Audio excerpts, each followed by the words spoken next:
Oi, pessoal, eu sou a Gabriela, sou R2 da terapia intensiva.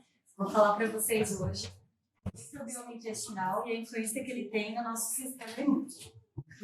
Esse trabalho, então, foi feito pela Ashley, pela Jocelyn e pelo Craig. Os três fazem parte do departamento de cirurgia e medicina intensiva de Atlanta, sendo que as duas primeiras também são pediatras. Então, meu trabalho está dividido entre a introdução, o microbioma intestinal e o termo que ele cita no artigo como patobioma, o microbioma intestinal relacionado com o sistema imune e a conclusão. Então, como uma breve introdução, a gente sabe que o microbioma intestinal, nossa anatomia intestinal, ela é formada principalmente por três componentes, que é a microbiota, constituída por todos os micro-organismos, o nosso sistema imune, que está localizado na superfície mucosa, e o epitélio intestinal. O lumen intestinal, ele cita que tem mais ou menos 40 trilhões de células, e a microbiota, sendo assim, é essencial para manter a saúde e a homeostase do nosso corpo. Então, aqui eu trouxe essa figura para a gente ter uma noção do quanto o nosso sistema gastrointestinal afeta o funcionamento do corpo inteiro, uma vez que ele tem a função de absorção de nutrientes, síntese de vitaminas, metabolismo, fermentação de carboidratos e também, muito importante, como a função autoimune. Então, no artigo ele questiona como que mudanças nesse funcionamento do intestino influenciam o sistema imune dentro dos doentes críticos em ambiente de UTI.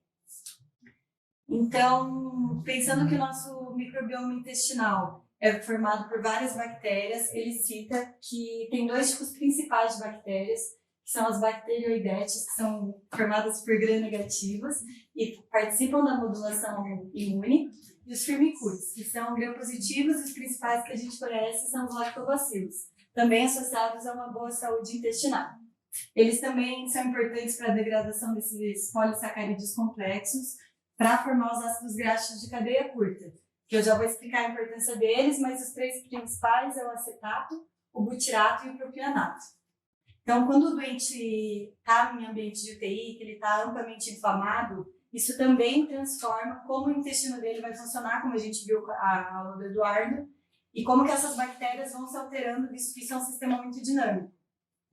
E aí, quando tudo isso acontece junto com uma inflamação sistêmica, o microbioma intestinal, que funciona numa homeostase perfeita, se transforma então num patobioma. Então, quando ele cita o patobioma, o que ele quer dizer, né?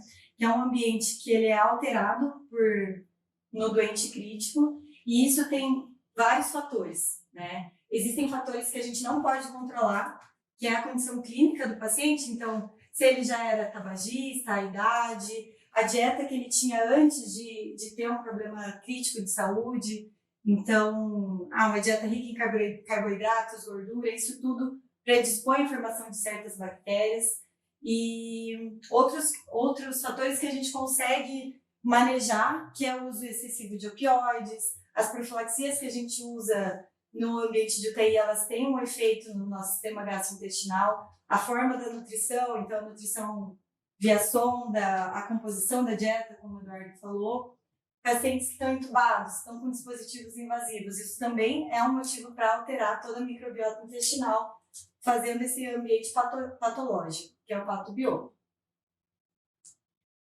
Então, o que ele cita no artigo?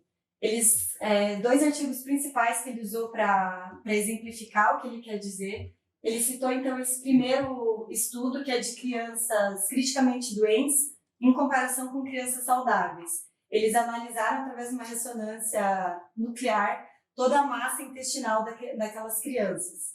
E eles entenderam e conseguiram provar que o perfil metabólico das crianças que estão gravemente inflamadas em ambiente de UTI é muito diferente das crianças saudáveis. E isso se dá principalmente pela redução daqueles ácidos graxos de cadeia curta que eu citei no slide anterior.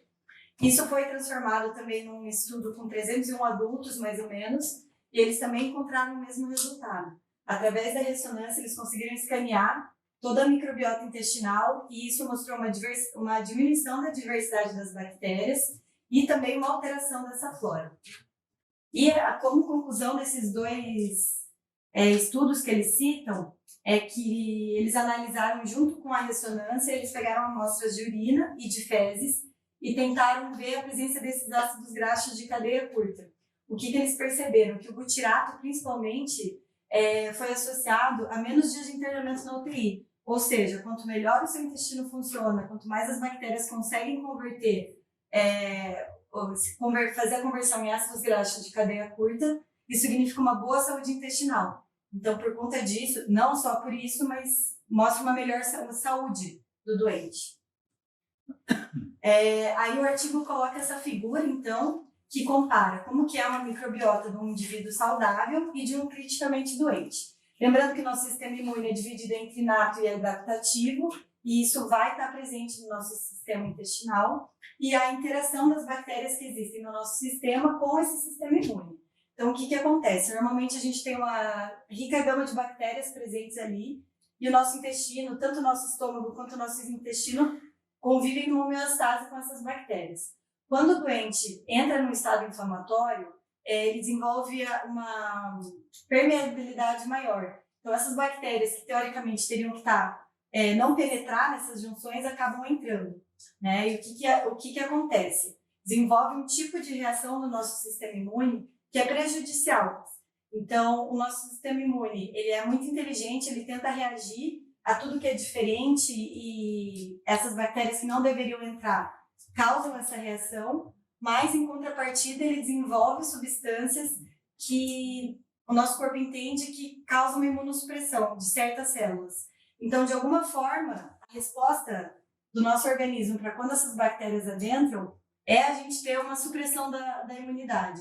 Então, você imagina que um paciente está num ambiente de UTI, está inflamado, tem mais chance de infecção ou já está infectado, ainda por conta de toda essa alteração na microbiota, aumenta ainda mais a chance dele reagir mal a essa infecção por conta de uma piora do sistema imune.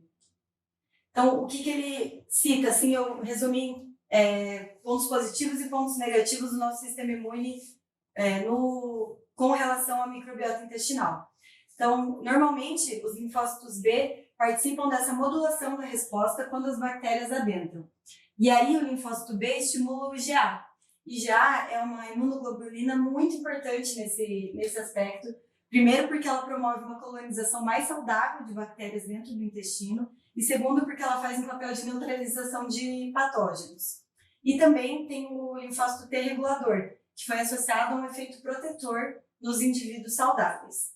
E aí, do outro lado, a gente compara então com o paciente que está criticamente doente. Como eu mostrei naquela foto, e é a mesma na verdade, tem essa alteração da junção do epitélio, então ele fica com o intestino mais permeável, que predispõe a translocações, diminui a expressão desse linfócito T regulador, que é um linfócito positivo na nossa resposta, e diminui a produção de IgA, que é a imunoglobulina que dá uma selecionada nas nossas bactérias.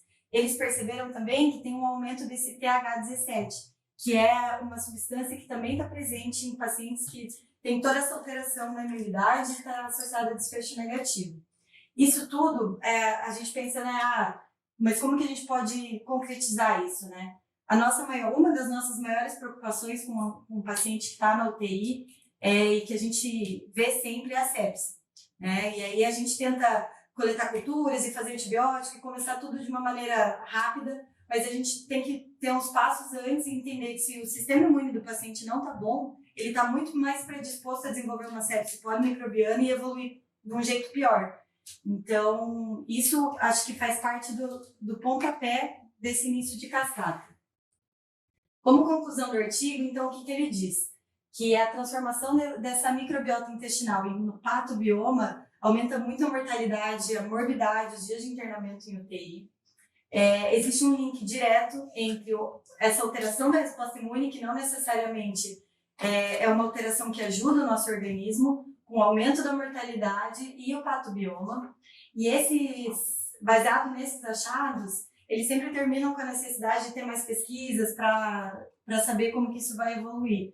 Mas um trechinho do artigo, só que eu acabei optando por nem colocar, ele fala sobre mais estudos sobre pré-bióticos, probióticos, lactobacilos, tudo para tentar ajudar a flora intestinal, a colonização intestinal, para que esse efeito posterior de permeabilidade para bactérias não aconteça. A partir do momento que isso acontece, aí todo o sistema imune é desregulado. É isso.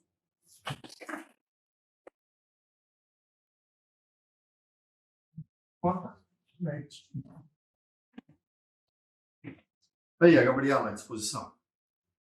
Bianca. É isso, né? O paciente, a gente faz muita coisa que interfere, né, na microbiota e a gente não tem como ser ingênuo e pensar que tudo que a gente está fazendo com o doente não vai modificar a microbiota que ele tem, né? A gente fica dando antibiótico, a dieta, tudo muito diferente do que o doente está acostumado, né? Isso vai ter repercussões a pequeno, médio e longo prazo, né? Então, na verdade, eu gostei desse divertido. E da apresentação da Gabi, ela foi ótima. Amiga, né, Gabi? Alisson. Vamos tentar dar o contexto para a gente poder entender, porque do ponto de vista assim prático não tem nenhuma. Vocês vão sair daqui amanhã descrevendo pectobacilos e a Yakult. Eu adorava Yakult, faz tempo que eu não falo Yakult. Aqui que tem de litro, né, agora? Tem desse tamanho? Olha só. Eu abri a 3 ou 4 daquele. Isso fica no mercado. Aliás, eu gosto de Todd, eu gosto de Nescau. Eu gosto de Coca-Cola. Mas gosto de Yakult. Faz tempo que eu não tomo. Não tem nada prático. Eu acho que é muito mais conceitual. A gente tentar entender, te ajudando um pouquinho. De que aquilo que a gente viu na primeira aula, acho que ela tem correspondência com o que a gente está vendo agora, né? Que essa disfunção gastrointestinal é natural num doente que está criticamente enfermo, que piora nitidamente com as disfunções orgânicas, com a hipoperfusão. Isso acarreta várias alterações gastrointestinais. Uma delas é alterar o nosso bioma, nossa microbiota gastrointestinal, né? Geralmente para o mal, né? Eliminando bactérias que são naturais, nossa, que nos fazem bem. Temos uma resposta ali saudável, né, a essas bactérias gastrointestinais, e que com a hipoperfusão, várias bactérias patogênicas, bactérias que estão no ambiente, passam a fazer parte do nosso microbioma. Quanto mais o doente se prolongar na disfunção, quanto mais tempo ele tiver múltiplas descompensações, mais alterações gastrointestinais persistentes esse doente vai ter. Que a gente não sabe ainda de que forma é essa alteração dessa microbiota, que se transforma num patobioma, né, ao longo do tempo, de que forma isso pode estar colaborando de uma forma causal ou só uma consequência desse doente crítico crônico que a gente vê no nosso dia a dia. Doente que já está na segunda semana, na terceira semana, que tem pequenas disfunções gastrointestinais, tem translocação bacteriana volta e meia, faz infecções intercorrentes de bactérias que estão aí dentro desse patogênio, né? Um trato gastrointestinal que está lesado, fonte de infecção permanente e de disfunção, de que forma isso não prolonga esse status crônico desse doente. Muito provavelmente ele está colaborando, a gente não sabe se de uma forma mais do lado causal, e que daí uma intervenção tentando de alguma forma modificar esse microbioma e tentando transformá-lo de uma forma mais saudável novamente, isso pode ajudar a recuperação do doente. Ou se isso é apenas um marcador de um doente grave, de um doente que ficou muito tempo com disfunção, etc. Né? Muito provavelmente deve ter aí, sem que a gente seja inocente, deva ter uma relação de causa e efeito complexa. Muito provavelmente isso é muito mais consequência do que causa, mas que alguns doentes isso pode ser uma sustentação do doente que permanece em disfunção, e que de alguma forma, quando outras coisas já melhoraram, talvez uma intervenção nessa microbiota possa alterar esse status pró-inflamado do doente, esse status de translocação persistente, de disfunção de absorção, uma diarreia meio que crônica, tireoides, várias coisas que possam estar aí colaborando para uma manutenção do doente em estado ruim, daí alguma intervenção, eventualmente mais procinéticos, alguma dieta que possa favorecer uma microbiota mais natural, ou eventualmente até administração de lactobacilos ou alguma coisa assim, não é uma brincadeira, claro que tem alguns estudos já mostrando que isso não faz muita alteração, mas assim, se você coloca isso de uma forma mecanicista, né, eu vou fazer isso, e isso vai melhorar o doente, provavelmente não vai dar certo. Né?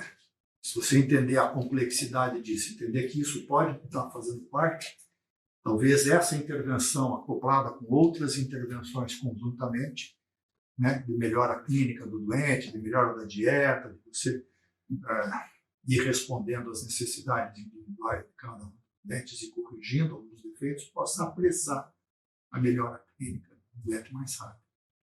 Esse que é o conceito que a gente deve ficar, né? Afinal de contas, um doente crítico, ele é muito bonito quando ele está agudamente doente, mas muitos de vocês vão voltar a fazer plantão hoje. E vocês vão fazer plantão com UTI com 10 doentes, não vai internar nenhum doente agudo, mas está cuidando de 10 doentes críticos crônicos. Né? E esses 10 doentes críticos crônicos estão com essas alterações aqui, frequentemente fazem parte do nosso dia a dia, ainda mal descritas, mal. Acho que essa é mais a mensagem, assim, de trazer uma coisa conceitual. Acho que esse negócio está pipocando, né? De que, de alguma forma, essa microbiota alterada, volta e meia, vocês devem ler aí, ela está alterada com obesidade, né? Ela está alterada com depressão, ela está relacionada com Alzheimer. Mas será que uma coisa dessa está relacionada com doenças tão distintas? Provavelmente não, né? Provavelmente ela é muito mais um epifenômeno que uma relação mecanicista de causa e efeito. Não imagino, eu mordo a língua todos os dias, imagino que a gente vai fazer profilaxia de Alzheimer, lactobacilos vírus. Mas, enfim, deve ser aí muito mais uma relação de associação de um doente idoso, daí se alimenta mal, daí essa alteração que distúrbio de memória e de humor faça também alteração para o intestinal. Alguma coisa deve acontecer com a obesidade. Mas, enfim, não são doenças que, de um modo geral, têm um fator só, múltiplos fatores. Né? O maior exemplo é a doença aterosclerótica. Não adianta só você tratar a hipercolesterolemia, ou só tratar a hipertensão, ou só tirar o fumo, ou só começar a fazer exercício, só controlar o peso. É uma doença multifatorial, realmente você tem que fazer tudo. E o doente crítico, enfermo, crítico, ele também tem múltiplos fatores que deixam de jeito. Pode ser que a microbiota gastrointestinal seja um fator de sustentação de alguns deles, desse status de disfunção.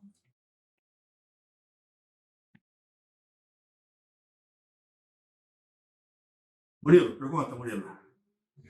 Pra ser sincero, se você for comentar sobre o artigo de hemodinâmica, comentar sobre esse artigo. Você prefere a hemodinâmica? Mas você sabe que a hemodinâmica está relacionada com isso, né? Se você não controlar a hemodinâmica, vai dar isso, né? Se você quiser controlar bem isso, possivelmente controlar a hemodinâmica, vai controlar um número muito maior de disfunções gastrointestinais e de microbiomas, patobiomas mal desenvolvidos que qualquer outra coisa. Né? Controlar o foco de infecção e controlar disfunções hemodinâmicas são as coisas mais importantes. Quanto mais cedo vocês fazem isso, menos o doente sofre dessas consequências. Mas continue, claro. O principal que você falou é em relação aos pacientes mais crônicos mesmo, que não levam muito em consideração, eles acabam ficando muito mais suscetíveis. A gente faz um desbalanço muito grande desses pacientes, né? Muitas vezes por conta do próprio quadro, né, arrastado, quadro grave, mas muitas vezes até por nossa influência. Às vezes a gente para a dieta muitas vezes sem necessidade, a gente coloca antibióticos a mais sem necessidade, e aí isso acaba desbalanceando ainda mais do que nosso organismo é maravilhosamente construído e tem todos esses detalhes que ajudam a manter esse equilíbrio. Então, isso acaba saindo um pouco de ordem. Mais alguma coisa? Disse. Tudo bem? Eu acho que a gente acaba pecando um pouco, a gente deixa de lado. Se não é visita multi, todo dia me falando da nutrição, eu deixo de lado um pouco. De ver, sabe, se tá hidratando, se não tá, se a dieta tá entrando, se não tá. Eu acho que, no geral, a gente se preocupa um pouco menos. O trato gastrointestinal. Deixa ele para o E é nutricionista. tão importante quanto, tanto é que hoje estava falando com eles aqui, tá muito na moda para o intestino, né? Os nutrólogos, todo mundo. Tipo, eles descobriram o trato gastrointestinal, então isso é importante para a gente também. Tipo, a gente trazer isso em discussão mesmo. Ok? Abi, obrigado.